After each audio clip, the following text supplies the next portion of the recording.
Hello everyone, welcome to the YouTube channel Botany for All. In our today's video, I'm going to discuss about a topic that is the CAMP or the CAMP pathway, which is generally called the cyclic AMP pathway. This topic is the next part of the cell signaling series. In the previous part, we have discussed about the introduction of the cell signaling as well as the signal molecules, the type of several receptors. So among the receptor part, we may see that cell surface receptor was the largest class. और उसमें भी G protein coupled receptor, GPCR का मतलब G protein coupled receptor. तो GPCR के लिए आप previous part of cell cycle जरूर देखें, उसका लिंक जो है मैं डिस्क्रिप्शन में डाल दूंगा, तभी हम इस जो टॉपिक को और अच्छे से कर पाएंगे, या सेल साइकिल की सेल जो सिग्नलिंग की सीरीज, सॉरी नॉट साइकिल, उसको कंटिन्यूटी में हम समझ पाएंगे। तो जी प्रोटीन कपल्ड रिसेप्टर ऐसे रिसेप्टर होते हैं, सर्पेंटाइन रिसेप्टर है, 7 टाइम पास करता है, सी टर्मिनल साइटोसोलिक है, एन टर्मिनल नॉन साइटोसोलिक, जो अंदर जी प्रोटीन से लिंक है। तो बेसिकली ये जो जी प्रोटीन होता है, ये उसकी अल्फा डोमेन के अकॉर्डिंग, मैं बता चुका हूं पहले प्रीवियस पार्ट में, अल्फा बीटा गामा 3 डोमेन होते हैं। तो अल्फा के अकॉर्डिंग ये लगभग 20 टाइप्स के हो सकते हैं। तो अलग अलग टाइप के जी प्रोटीन होने के कारण जी प्रोटीन कपल्ड रिसेप्टर्स के पाथवे या लिगेंड्स भी अलग अलग होते हैं। जी प्रोटीन की अल्फा सब यूनिट जो होती है वो उसको ट्रिगर करती है कि वो किस तरह का जी प्रोटीन है। तो ज्यादातर जी प्रोटीन जो होते हैं वो GS होते हैं या GS अल्फा कहलाते हैं। एस का मतलब होता है स्टिमुलेटरी जी प्रोटीन्स। स्टिमुलेटरी जी प्रोटीन्स का काम है किसी एंजाइम को एक्टिवेट कराना, वो एंजाइम कहलाता है बेसिकली इफेक्टर एंजाइम। ठीक है, जी प्रोटीन जो रिसेप्टर से लिंक है, ये सारा कंसेप्ट तब समझ में आएगा जब आप इसको कंटिन्यूटी में पढ़ेंगे।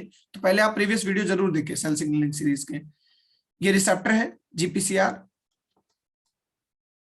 इस पर जैसे ही लिगेंड आता है तो रिसेप्टर एक्टिवेट करता है जी प्रोटीन की अल्फा सब यूनिट को। जी प्रोटीन रिक्रूट करता है किसी इफेक्टर प्रोटीन या इफेक्टर एंजाइम को। ये इफेक्टर एंजाइम जो है सेकेंडरी मैसेंजर्स को एक्टिवेट करता है। दूसरी तरह के मैसेंजर या सेकेंड कैटेगरी के मैसेंजर जो अब सेल में डायरेक्ट काम नहीं कर रहे, वो डिपेंड थे इस पर, प्राइमरी मैसेंजर पर, इनको एक्टिवेट किया इफेक्टर एंजाइम ने। और secondary messenger several transcription factors को या किन्हीं प्रोटीन्स को एक्टिवेट कर सकता है। तो बेसिकली कैंप पाथवे की जब हम बात करते हैं, सेकेंडरी मैसेंजर भी हम प्रीवियसली पढ़ चुके हैं, कैल्शियम आयंस भी जो है सेकेंडरी मैसेंजर होते हैं। ऐसे ही साइक्लिक एएमपी, ये एक न्यूक्लियोटाइड है, एटीपी भी न्यूक्लियोटाइड है, एएमपी भी न्यूक्लियोटाइड है, लेकिन साइक्लिक एएमपी, ठीक है, cyclic structure of the AMP, ये भी बेसिकली एक न्यूक्लियोटाइड है जो सेकेंडरी मैसेंजर का काम करता है। तो कैंप पाथवे में या stimulatory G protein GS alpha, उनमें जो इफेक्टर एंजाइम एक्टिवेट होता है वो होता है एडेनाइलेट साइक्लेज। एडेनाइलेट साइक्लेज लिगेंड के आ जाने पर रिसेप्टर एक्टिव हो जाएगा। एक्टिव रिसेप्टर जो है वो जी प्रोटीन को एक्टिव करेगा। अब पर्टिकुलरली हमारा जी प्रोटीन किस टाइप का है, इसमें कैंप पाथवे में GS टाइप का, यानी जी प्रोटीन स्टिमुलेटरी जी प्रोटीन जिसे हम कहते हैं। ठीक है, हमने कुछ जी प्रोटीन पढ़े थे, इनहिबिटरी GI, स्टिमुलेटरी GS, तो GS टाइप का जी प्रोटीन है। GS टाइप का जी प्रोटीन हमेशा एक ही इफेक्टर एंजाइम को एक्टिवेट करता है। कौन सा effector enzyme? Adenylate cyclase. Adenylate cyclase always activate a secondary messenger, that is CAMP। तो बेसिकली साइक्लिक AMP क्या है? साइक्लिक AMP एक न्यूक्लियोटाइड है जो कि यहाँ पर सेकेंडरी मैसेंजर का काम कर रहा है, और उसको एक्टिवेट करने का जो काम है वो कर रहे हैं एडेनाइलेट साइक्लेज। जो GS अल्फा है आपका, या जो स्टिमुलेटरी जी प्रोटीन है, ये एक GTPase है। तो जब ये GTP हाइड्रोलाइज करा देता है अपना, तो जी प्रोटीन जब अपना ATP हाइड्रोलाइज करा देगा तो बदले में ये एडेनाइलेट साइक्लेज को एक्टिवेट कर जाएगा। तो जी प्रोटीन एक्टिवेट करता है, GS स्टिमुलेटरी प्रोटीन एक्टिवेट करता है एडेनाइलेट साइक्लेज को, जो कि एक इफेक्टर एंजाइम है। एडेनाइलेट साइक्लेज को कभी कभी एडेनाइल साइक्लेज भी कहते हैं, दोनों नाम करेक्ट हैं। एडेनाइलिल साइक्लेज भी इसको आप कह सकते हो, और ये एक्टिवेट करता है साइक्लिक AMP को। साइक्लिक AMP बनता कैसे है? साइक्लिक AMP को ये बनाता है ATP से ही। ठीक है, तो basically ATP, adenosine triose phosphate, 2 phosphate pyrophosphate बाहर निकल जाएंगी और ये बनेगा AMP। बनना चाहिए था, लेकिन साइक्लिक AMP स्ट्रक्चर बनता है, और इसको बनाता है एडेनाइलेट साइक्लेज। एडेनाइलेट साइक्लेज कब एक्टिवेट हुआ? जब जी protein, stimulatory G protein active था। स्टिमुलेटरी जी प्रोटीन कब एक्टिवेट हुआ? जब रिसेप्टर पर लिगेंड आया। तो एक पूरा सीक्वेंस है, रिसेप्टर पर लिगेंड आया, टिपिकल जी प्रोटीन स्टिमुलेटरी जी प्रोटीन है, तो स्टिमुलेटरी जी प्रोटीन कोई भी इफेक्टर एंजाइम को एक्टिवेट नहीं कर देंगे, वो एक पर्टिकुलर इफेक्टर एंजाइम को एक्टिवेट करते हैं, एडेनाइड साइक्लेज, जो बनाता है एटीपी को, साइक्लिक एएमपी। और जब एक बार साइक्लिक एएमपी सेकेंडरी मैसेंजर बन जाएगा तो ये अलग अलग प्रोटीन्स को टारगेट कर सकता है। इसका मोस्ट फेवरेट प्रोटीन जो है वो होता है पीकेए, ठीक है, प्रोटीन काइनेज ए। अब देखो प्रोटीन काइनेज ए को सीएमपी सेकेंडरी मैसेंजर ने एक्टिवेट किया, और प्रोटीन काइनेज ए एक काइनेज एंजाइम है, तो ये अलग अलग तरह के प्रोटीन्स को फॉस्फोराइलेट करेगा। वो टारगेट प्रोटीन जिनको पीके फॉस्फोराइलेट करेगा उनसे अलग अलग तरह के फंक्शंस हो पाएंगे। मैं एक एग्जांपल बताता हूं आपको। फॉर एग्जांपल पीके का एक टारगेट प्रोटीन, ऐसे कई हो सकते हैं बट पर्टिकुलर एक प्रोटीन है सीएफटीआर, सिस्टिक फाइब्रोसिस ट्रांस मेम्ब्रेन एक रिसेप्टर है सीएफटीआर, जो इंटेस्टाइन में मान लीजिए उनके सेल्स में है। तो ये सीएफटीआर जब ओपन हो जाएगा तो ये आयंस का इफ्लक्स करता है बाहर। आयंस बाहर जाने की वजह से वाटर डायरिया कॉज करता है। कॉलेरा टॉक्सिन में भी इसी तरह से सीएफटीआर को रेगुलेट किया जाता है। कॉलेरा टॉक्सिन जब लीगेंड मान लीजिए कॉलेरा आया, ठीक है, कॉलेरा बैक्टीरियम, तो उस केस में देखो क्या क्या हुआ, रिसेप्टर एक्टिवेट हुआ, स्टिमुलेटरी जी प्रोटीन एक्टिवेट हुआ, एडेनाइलेट साइक्लेज एक्टिवेट हुआ, साइक्लिक एएमपी एक्टिवेट हुआ, प्रोटीन काइनेज ए एक्टिवेट हुआ, प्रोटीन काइनेज ए ने सीएफटीआर को एक्टिवेट किया और जो है वाटर डायरिया कंडीशन कॉज करी। तो कहने का मतलब सीएएमपी पाथवे जो ultimately PK protein kinase A को भी रेगुलेट कर रहे हैं, तो ये पीके अलग अलग प्रोटीन्स को एक्टिवेट करके, या काइनेज, अब काइनेज है ना, फॉस्फोराइलेट करके उनसे अलग अलग काम करवा लेते हैं। सीएफटीआर ओपन होने के लिए इन्होंने क्या किया, देखो एक प्रोटीन है सीएफटीआर, तो खुद एक रिसेप्टर है, या और भी कई तरह के प्रोटीन जो पीके क्या करता है, फॉस्फोराइलेट करता है, उनको ये करेगा सीरीन या थ्रोनिन रेजिड्यूज से। क्योंकि प्रोटीन काइनेज ए फॉस्फोराइलेट करके अदर प्रोटीन्स को एक्टिव या इनएक्टिव करता है, तो मानो किसी प्रोटीन को ये एक्टिव कर रहा है। अब प्रोटीन आप जानते हो अमाइनो एसिड से बने हुए हैं, तो सीरीन या थ्रोनिन पर ये फॉस्फोराइलेशन कर सकता है। Being a kinase, protein kinase A can phosphorylate the target proteins. तो टारगेट प्रोटीन इसके कुछ भी हो सकते हैं, ऐसे प्रोटीन हो सकते हैं जो ग्लाइकोजन को ग्लूकोज में बदलते हैं, ठीक है, या और भी ट्रांसक्रिप्शन फैक्टर्स हो सकते हैं जो जीन रेगुलेशंस को रेगुलेट करते हैं। तो प्रोटीन काइनेज ए एक फॉस्फोराइलेशन एजेंट है, यानी कि एक काइनेज है। कैसे एक्टिवेट होता है, ये एक्टिवेट होता है साइक्लिक एएमपी से। तो ये कहलाता है साइक्लिक एएमपी पाथवे, जो स्टिमुलेटरी जी प्रोटीन्स पर डिपेंड है, क्योंकि ये खुद डिपेंड है किस पर, एडेनाइलेट साइक्लेज पर। Again once again I am repeating a sequence, ligand आएगा, रिसेप्टर एक्टिव होगा, stimulatory G protein GS protein active होंगे।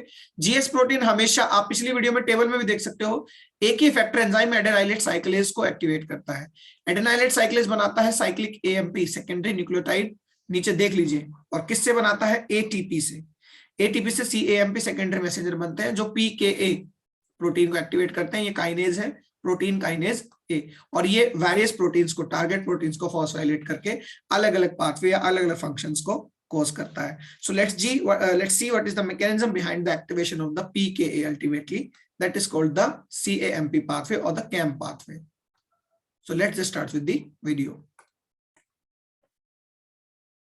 So let's see that what is cyclic AMP. So as I have told you earlier, एक secondary messenger है cell signaling में, जो यहाँ पर basically activate किया जा रहा है adenylate cyclase से, ठीक है।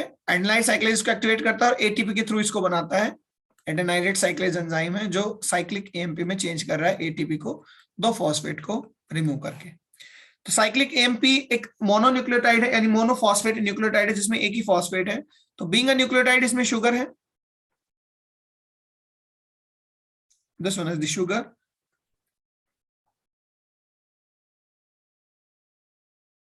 यहां पर नाइट्रोजनस बेस है,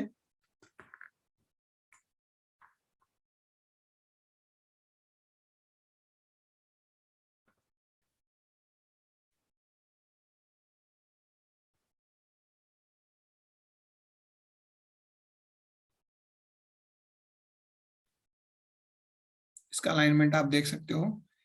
पेन टैप थोड़ा सा जो है ना टेढ़ा चलता है, तो इस कारण ऐसा बना है। तो यहाँ पर जो नाइट्रोजनस बेस है वो एडेनिन है, बेसिकली एएमपी नाम से ही पता चल रहा है। ये नाइट्रोजनस बेस है, ठीक है, मैंने बैलेंस नहीं किया है, स्ट्रक्चर है। और यहाँ पर जो है शुगर है दिस वन, तो ये 3rd प्राइम पोजीशन है शुगर की, और यहाँ पर फॉस्फेट है 5th प्राइम पोजीशन पर, तो CH2OH नहीं है, फॉस्फेट में दिखाऊंगा, ये ऑक्सीजन है, ये फॉस्फेट है, एक ही फॉस्फेट है, और वो साइक्लिकली यहाँ 3 प्राइम पोजीशन पर अटैच हो गई। तो यूजुअली ऐसा होता नहीं है, ये क्या करते हैं किसी दूसरे न्यूक्लियोटाइड के 3 प्राइम पोजीशन से लिंक होने थे, लेकिन यहाँ पर जो है साइक्लिक मूवमेंट इन्होंने कर लिया, तो खुद उसी न्यूक्लियोटाइड से ये बाइंड हो गया, इसलिए हम इसको साइक्लिक AMP कहते हैं। एक एंजाइम होता है जो साइक्लिक AMP को नॉर्मल AMP में बदल देता है, फॉस्फोडाइएस्टरेज, फॉस्फोडाइएस्टरेज। तो ऐसा नहीं है कि ये स्टेबल है, cyclic AMP being a secondary messenger cell के अंदर स्टेबल नहीं है, क्योंकि इनको फॉस्फोडाइएस्टरेजेस जो है वो दोबारा क्लीव कर सकते हैं AMP के अंदर, और फिर ये फॉस्फेट लेकर वापस ATP बन सकते हैं। तो ATP से कैम बनाना, साइक्लिक AMP बनाने का काम एडेनाइलेट साइक्लेज करता है। एडेनाइलेट साइक्लेज को स्टिमुलेटरी G प्रोटीन एक्टिवेट करते हैं, और स्टिमुलेटरी G प्रोटीन्स एक्टिवेट करते हैं रिसेप्टर्स, और रिसेप्टर कब एक्टिवेट करेंगे, जब रिसेप्टर पर होगा लिगेंड। तो कैम मैसेंजर्स को एक्टिवेट करने के लिए कुछ पर्टिकुलर लिगेंड हो सकते हैं, फॉर एग्जांपल कॉलेरा टॉक्सिन में, जो कॉलेरा मॉलिक्यूल्स है, कॉलेरा टॉक्सिन जो बैक्टीरिया होते हैं वो इसके लिए एक लिगेंड हो सकते हैं। पर्टूसिस टॉक्सिन, तो इस तरह से कुछ लिगेंड हो सकते हैं जो कैम पाथवे को क्या करते हैं, स्टार्ट करते हैं, स्टिमुलेटरी G प्रोटीन को जो है वो एनहेंस करते हैं। तो ये बायोलॉजी है साइक्लिक AMP की, जो कि एक सेकेंडरी मैसेंजर है, और ये अनस्टेबल है, इसको फॉस्फोडाइएस्टरेज एंजाइम वापस AMP में यानी नॉन साइक्लिक AMP में भी कन्वर्ट कर सकते हैं। लेट्स सी कैम पाथवे में देखिए होता क्या है कि प्लाज्मा मेम्ब्रेन है basically, this is the plasma membrane. Plasma membrane में GPCR है,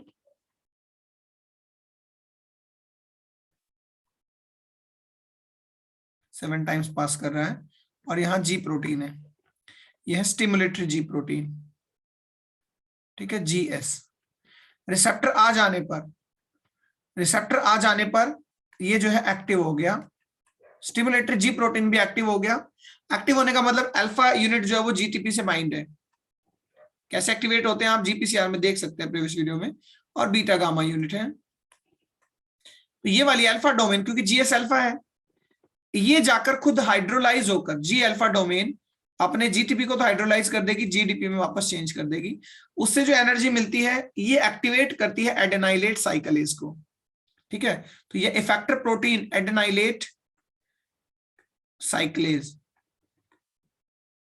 को एक्टिव करती है। एडेनाइलेट साइक्लेज जो होता है ये एक्टिवेट किया जा रहा है किसकी वजह से, लिगेंड आने की वजह से, और खुद GPCR इसको क्या कर रहा है, एक्टिवेट करता है। तो एडेनाइलेट साइक्लेज क्या करेंगे, एडेनाइलेट साइक्लेज CMP को प्रोड्यूस करेंगे। कैसे प्रोड्यूस करेंगे, ATP से, ATP को चेंज करेंगे साइक्लिक AMP में, यह एंजाइम है एडेनाइलेट साइक्लेज। फाइनली हमें मिल गया cyclic AMP, that is the secondary messenger. तो ये है साइक्लिक AMPs। ये सारा काम अब साइटोसॉल में हो रहा है। साइक्लिक AMP क्या करते हैं, एक प्रोटीन होता है PKA, प्रोटीन काइनेज A, उसको एक्टिवेट करते हैं, इसे हम CAMP specific protein kinase A भी कह सकते हैं, या इसको हम प्रोटीन काइनेज A भी कह सकते हैं। तो ये है प्लाज्मा मेम्ब्रेन के अंदर कुछ इस तरह से, इसके 4 सब यूनिट होते हैं, कुछ ऐसे, 2 रेगुलेटरी सब यूनिट, 2 कैटालिटिक सब यूनिट। ये है PK प्रोटीन। कैटालिटिक सब यूनिट काम कर सकती है, लेकिन उसको बांध के रखे हुए है रेगुलेटरी सब यूनिट, ठीक है। जब तक CAMP नहीं आते प्रोटीन काइनेज A एक्टिवेट नहीं होगा, लेकिन जैसे CMP आ गए तो प्रोटीन काइनेज जो A जो है वो एक्टिवेट होगा। तो CMP के आने पर रेगुलेटरी डोमेन पर, हर एक रेगुलेटरी डोमेन पर देखिए 2 रेगुलेटरी डोमेन R1 R2 और C1 C2, 2 ही कैटालिटिक यूनिट है। तो रेगुलेटरी डोमेन पर साइट होती है CAMP से बाइंड करने के लिए। एक रेगुलेटरी डोमेन पर 2 कैंप बाइंड कर सकते हैं cyclic AMP as a secondary messenger. तो क्योंकि 2 रेगुलेटरी सब यूनिट है तो 2 पर 4 कर सकते हैं टोटल। ये ब्लू कलर से मैंने दिखाए हैं साइक्लिक AMP। इनकी बाइंडिंग हो जाने से कैटालिटिक सब यूनिट फ्री हो जाती है, अलग हो जाती है, ठीक है। तो रेगुलेटरी सब यूनिट तो साइटोसॉल में ही रह जाएगी। जब तक उस पर साइटोसोल बाइंड CAMP बाइंड है, ये रह गए साइटोसोल में। लेकिन कैटालिटिक सब यूनिट जो है ये चली जाती है न्यूक्लियस में, तो न्यूक्लियस। तो देखो सारा काम साइटोसोल में हो रहा है, लिगेंड आया, उसके बाद साइटोसोल में काम शुरू हुआ, यानी जो स्टिमुलेटरी जी प्रोटीन है एक्टिवेट हुआ, उसने हाइड्रोलाइज करके एडेनाइलेट साइक्लेज को एक्टिवेट किया। एडेनाइलेट साइक्लेज हमने पहले से भी पढ़ा है, एटीपी को साइक्लिक एएमपी में चेंज करते हैं। साइक्लिक एएमपी जाकर बाइंड करता है प्रोटीन काइनेज ए की रेगुलेटरी डोमेन पर, इससे कैटालिटिक यूनिट्स अलग होते हैं और वो आ जाते हैं न्यूक्लियस में। ये मान लीजिए अब न्यूक्लियस है, तो कैटालिटिक सब यूनिट है, रेगुलेटरी वहीं रह गए, लेकिन है तो प्रोटीन कौन सा, प्रोटीन काइनेज ए। तो हम कहते हैं कि एक्टिवेट हो गया प्रोटीन काइनेज ए सीएमपी के आने पर, जबकि सीएमपी जब तक नहीं था वो इनएक्टिव था। सीएमपी मिलते ही वो एक्टिवेट हुआ है upon addition of the CMP, और वो उन्होंने बाइंड क्या किया, रेगुलेटरी डोमेन पर बाइंड किया। तो जैसे ही पीके रेगुलेट होता है, पीके पहुंचता है न्यूक्लियस में। मैं आपको बता दूं पीके है प्रोटीन काइनेज ए, तो इनका काम है फॉस्फोराइलेशन करना टारगेट प्रोटीन्स का। बहुत सारे टारगेट प्रोटीन्स को ये फॉस्फोराइलेट करते हैं, और जैसे प्रोटीन्स को ये फॉस्फोराइलेट करते हैं वैसा ये फंक्शन कॉज करते हैं सेल के अंदर। जैसा कि मैंने आपको एक बताया था सीएफटीआर, सीएफटीआर को भी पीके ही एक्टिवेट करता है और आयंस का ई फ्लक्स करा के वाटर डायरिया कॉज करता है। वो तो केवल एक एग्जांपल है, ऐसे ही बहुत सारे प्रोटीन्स को पीकेए प्रोटीन काइनेज ए जो है वो फॉस्फोराइलेट कर सकता है बीइंग अ काइनेज।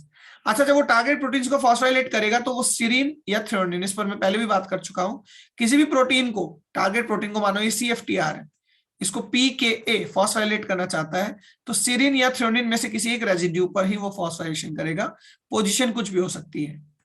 तो अमाइनो एसिड को जो फॉस्फोराइलेट किया जा सकता है तो बेसिकली टायरोसिन, सीरीन, थ्रेओनिन या हिस्टिडीन, कुछ इस तरह के अमाइनो एसिड चूज किए जाते हैं। तो यहाँ सीरीन या थ्रेओनिन, केवल सीरीन और थ्रेओनिन पर ये क्या करता है, फॉस्फोराइलेट करके टारगेट प्रोटीन्स को एक्टिवेट करता है और वेरियस पाथवेज को ये रेगुलेट करता है। प्रोटीन काइनेज ए, प्रोटीन काइनेज ए जो होते हैं ये सेल के अंदर दो टाइप के हो सकते हैं, ठीक है, दो टाइप्स के ये हो सकते हैं प्रोटीन काइनेज ए। एक वो होते हैं जो साइटोसोल में ही होते हैं, ठीक है, जो साइटोसोलिक है उनकी दोनों डोमेन, उनकी रेगुलेटरी डोमेन भी और उनकी कैटालिटिक डोमेन भी कहां पर है, साइटोसोल में ही, ठीक है। जबकि जो टाइप 2 होते हैं उनकी जो रेगुलेटरी सब यूनिट है वो किसी मेम्ब्रेन से बाउंड होती है। जो टाइप 2 है दूसरी तरह के, उनकी रेगुलेटरी डोमेन्स किसी मेम्ब्रेन से, चाहे तो प्लाज्मा मेम्ब्रेन से, न्यूक्लियर मेम्ब्रेन से, माइटोकॉन्ड्रियल मेम्ब्रेन से, इस तरह की मेम्ब्रेन से बाइंडिंग रहती है। तो ये मैंने प्योर साइटोसोलिक दिखाया था। कभी कभी ऐसा भी हो सकता है ये माइटोकॉन्ड्रिया है तो रेगुलेटरी सब यूनिट यहाँ डबल आर, और उनकी कैटालिटिक सब यूनिट साइटोसोल साइड हो, तो ऐसा भी पीके हो सकता है। प्रोटीन काइनेज ए जो ये फॉस्फेट जो काइनेज है जो फॉस्फोराइलेट करता है, इसके बारे में भी हम अगर बात करें तो ये खुद दो तरह का हो सकता है। अब हम बात करते हैं पीके जब एक्टिवेट हो जाएगा, यानी कैटालिटिक यूनिट जब न्यूक्लियस में चले जाएंगे तो वहां पर जाने के बाद ये ट्रांसक्रिप्शन फैक्टर्स को एक्टिवेट करते हैं, ठीक है। तो जो टारगेट होता है पीके का ट्रांसक्रिप्शन फैक्टर मेनली वो होता है क्रैब, CREB, न्यूक्लियस के अंदर, ठीक है। ये होता है CAMP response element binding protein, CREB। तो इसको कहीं साइड में मैं लिख देता हूं यहां पर। अब जो क्रैब एक्टिवेट हुआ है न्यूक्लियस में, यह cyclic AMP response element binding protein. Crab खुद एक प्रोटीन है या एक ट्रांसक्रिप्शन फैक्टर है जो एक्टिवेट होता है एक्टिवेटेड पीकेए से। तो पीके एक्टिवेट करता है CREB को। अब क्योंकि ये ट्रांसक्रिप्शन फैक्टर है और ये एक्टिवेट होगा फॉस्फोराइलेशन से, ध्यान रहे, बीइंग अ प्रोटीन फॉस्फोराइलेशन से और सीरीन थ्रेओनिन रेजिड्यू में कहीं पर भी फॉस्फोराइलेशन होगा, उससे क्रैब एक्टिवेट हुआ। क्रैब एक ट्रांसक्रिप्शन फैक्टर है तो ये बाकी सभी जीन्स को एक्टिवेट कराएगा। अगर क्रैब एक्टिवेटेड नहीं था तो कुछ जीन एक्टिवेट नहीं होते, उनसे कुछ प्रोटीन जो बनने वाले थे वो भी एक्टिवेट नहीं होते। जो क्रैब होता है cyclic AMP response element binding protein होता है, ये एक बार अगर फॉस्फोराइलेट हो जाता है तो ये ट्रांसक्रिप्शनल को एक्टिवेटर, एक मदद करने वाला को एक्टिवेटर, उसको भी एक्टिवेट करता है, CBP। इसको भी अभी मैं पाथवे में दिखाऊंगा, CBP, क्रैब बाइंडिंग प्रोटीन। तो CREB से बाइंड करने वाला CBP है, क्रैब बाइंडिंग प्रोटीन। इसका काम कुछ नहीं है, बस ये CREB को मदद करता है क्योंकि ये इसका को एक्टिवेटर है, और नाम से पता चल रहा है कि CREB पर जो है ये बाइंड करता है। तो ये दोनों मिलकर क्रैब और CBP कॉम्प्लेक्स जो है ये मिलकर बहुत सारे जो ट्रांसक्रिप्शन फैक्टर्स हैं ये, तो काफी सारे जीन्स को ये एक्टिवेट कराएंगे और उनसे बनने वाले प्रोटीन जो है वो काम कराएंगे। ठीक है, एक और प्रोटीन होता है जो एक्टिविटी को बढ़ाता है, क्रैब की एक्टिविटी को, वो है CRE। ठीक है, CRE होता है आपका CAMP response element, CAMP response element. तो बेसिकली ये भी एक ट्रांसक्रिप्शन फैक्टर है जो क्या करता है, काफी सारे जीन्स को एक्टिवेट कराकर और पाथवे को क्या करते हैं, रेगुलेट करते हैं। तो CREB, CBP ये को एक्टिवेटर है, और CRE एक और कैटेगरी के ट्रांसक्रिप्शन फैक्टर हैं। ये सारे ट्रांसक्रिप्शन फैक्टर बहुत सारे जीन्स को एक्टिवेट करेंगे न्यूक्लियस के अंदर, जो अपना अपना प्रोटीन बनाएंगे या जीन एक्शन को परफॉर्म करेंगे। तो फॉर एग्जांपल मैं जैसे पीके की बात करता हूं, एक्टिवेटेड पीके ने, जैसे यहां पर मैंने बताया ना क्रैब और ये सब है, तो ऐसे ही CFTR को एक्टिवेट किया था, या कुछ और प्रोटीन्स को ये एक्टिवेट करते हैं और डिफरेंट पाथवेज को ये क्या करते हैं, ट्रिगर करते हैं। तो ये सारा पाथवे GPCR पर डिपेंडेंट है। देखिए आने वाले कुछ वीडियोस में और इस वीडियो में हमने GPCR के पाथवे की ही बात करी, और वो भी स्टिमुलेटरी G प्रोटीन के पाथवे की। तो कैम्प पाथवे जो लिंक होता है किसके साथ, एडेनाइलेट साइक्लेज को एक्टिवेट करता है, CAMP सेकेंडरी मैसेंजर्स एक्टिवेट किए जाते हैं, CAMP PKA protein kinase A activate करते हैं। प्रोटीन काइनेज A एक्टिवेट होने के बाद जो CAMP response element binding protein and transcription factors को एक्टिवेट करते हैं, और वो ट्रांसक्रिप्शन फैक्टर्स फाइनली प्रोटीन्स को एक्टिवेट करते हैं और डिफरेंट डिफरेंट पाथवेज या फिनोमिना को जो है प्रोग्रेस कराते हैं। तो ये ओवरऑल प्रोग्रेस है। पीके कैसे एक्टिवेट होता था, रेगुलेटरी यूनिट जब तक इनएक्टिव था, रेगुलेटरी यूनिट को CAMP आकर बाइंड करता था और कैटालिटिक यूनिट्स को अलग करके पीके को एक्टिव करते थे, जो कि न्यूक्लियस में चला जाता था।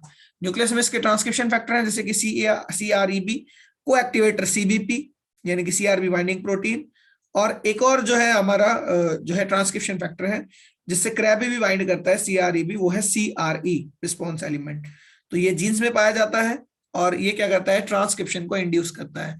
तो जो आपका बेसिकली CRE है, कैम्प रिस्पॉन्स एलिमेंट, ये जीन्स पर है क्योंकि न्यूक्लियस है, न्यूक्लियस में DNA और उनमें जीन्स है, तो ये आपस में बाइंड करके प्रोटीन्स को क्या कराते हैं, टारगेट कराते हैं। तो ये था आपका कैम्प पाथवे। इसके सिग्निफिकेंस क्या है, जो प्रोटीन काइनेज A है जो कि CAMP से ही ट्रिगर किया जा रहा है या एक्टिवेट किया जा रहा है, क्योंकि रेगुलेटरी यूनिट पर जब CMP आएगा ना तभी एक्टिवेट होंगे, अदरवाइज एक्टिवेट नहीं हो सकते थे पीके। तो पीके CMP आने पर ही एक्टिवेट होते हैं, कैटालिटिक यूनिट जो वो न्यूक्लियस में चली जाती है, और न्यूक्लियस में जाने के बाद जो आपका जीन्स हैं वो ट्रांसक्रिप्शन फैक्टर क्रैब के थ्रू बाइंड करते हैं किसके साथ, जो हमारे जीन्स के साथ। CBP को एक्टिवेटर होता है, और CRE जो CMP रिस्पॉन्स एलिमेंट है वो होते हैं जीन्स पर, तो इनकी बाइंडिंग होती है, मदद करता है CBP। अब ये जीन्स जो ट्रांसक्राइब हो गए ये प्रोटीन बनाएंगे और ये अपना फंक्शन शो करेंगे। तो ग्लाइकोजन को ग्लूकोज में कन्वर्ट करने वाला प्रोटीन, उसको भी फॉस्फोराइलेट करता है PKA, और PKA एक्टिवेट किसने किया, कैम्प ने, यानी कैम्प पाथवे ने। ठीक है, तो ग्लाइकोजन को ग्लूकोज में बदलने के लिए सिग्निफिकेंस नहीं है लेकिन इन्फ्लुएंस है, ये इसका एक इफेक्ट है क्या, कि कोलेरा टॉक्सिन में भी, कोलेरा काम कैसे करता है, PKA के थ्रू, PK फॉस्फोराइलेट करता है CFTR रिसेप्टर्स को, और CFTR ज्यादा इफ्लक्स कर देते हैं, इसी कारण कोलेरा के सिम्टम्स दिखाई देते हैं। तो और भी ऐसे डिजीज जो कैम्प पाथवे से रेगुलेट होते हैं। इसके अलावा कुछ सेल के रिस्पॉन्स जैसे हार्ट रेट इंक्रीज होना, उसमें भी जो आपके प्रोटीन्स काम करते हैं, कॉर्टिसोल के सिक्रेशन में, कॉर्टिसोल हार्मोन के सिक्रेशन के प्रोटीन्स, उन सबको भी फॉस्फोराइलेट करता है कौन, प्रोटीन काइनेज A, जो कि एक्टिवेट किया है साइक्लिक AMPs ने। तो कुछ ये ऐसे फंक्शन है या कुछ ऐसे जो है पाथवे देखने को मिल सकते हैं जो CAMP से एसोसिएटेड है। कोलेरा टॉक्सिन को हम पढ़ेंगे अपकमिंग वीडियोस में। तो ये GPCR के बारे में था, GPCR के बहुत से पाथवे हम पढ़ेंगे, one of them was the CAMP pathway. So it was the next part of the cell signaling. I hope you would like the cell signaling series as well as this part. So kindly subscribe and share the channel Botany for All. Thank you very much. Have a good time.